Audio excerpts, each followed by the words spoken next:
अस्सलामु अलैकुम वरहमतुल्लाहि वबरकातुहू। आधी रोटी कर्ज। बीवी बार बार माँ पर इल्ज़ाम लगाए जा रही थी और शोहर बार बार इसको अपनी हद में रहने की कह रहा था, लेकिन बीवी चुप होने का नाम ही नहीं ले रही थी। बार बार ज़ोर ज़ोर से चीख चीख कर कह रही थी कि इसने अंगूठी टेबल पर ही रखी थी और तुम्हारे और मेरे अलावा इस कमरे में कोई नहीं आया। अंगूठी हो ना हो, माँ जी ने ही उठाई है।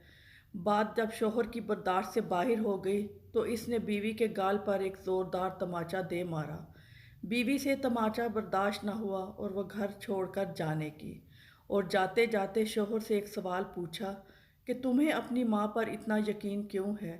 तब शोहर ने जो जवाब दिया, इस जवाब को सुनकर दरवाजे के पीछे खड़ी माँ ने सुना तो इसका दिल भर आया।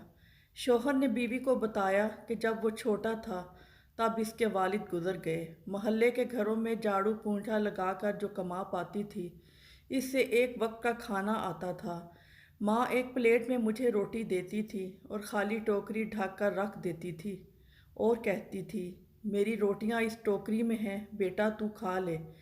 मैंने भी हमेशा आधी रोटी खाकर कह दिया था कि माँ मेरा पेट भर गया है, मुझे और नहीं खाना है।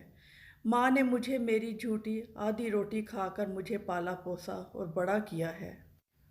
आज मैं दो रोटी कमाने के काबिल हुआ हूँ, लेकिन ये कैसे भूल सकता हूँ कि माँ ने उम्र के इस हिस्से पर अपनी ख्वाहिशात को मारा है। वो माँ आज उम्र के इस हिस्से पर एक अंगूठी की कैसे भूखी हो सकती है, ये मैं सोच भी नहीं सकता। आप तो 3 माह से मेरे साथ हो, मैंने तो माँ की ममता को गुज़श्ता 25 सालों से देखा है। ये सुनकर माँ की आंखों से आंसू छलक उठे।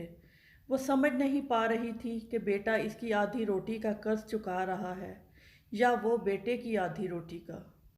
वीडियो पसंद आए तो प्लीज़ लाइक कीजिएगा और बहुत सी अच्छी अच्छी वीडियो देखने के लिए चैनल को भी ज़रूर सब्सक्राइब कीजिएगा। बहुत शुक्रिया। अल्लाह हाफिज़।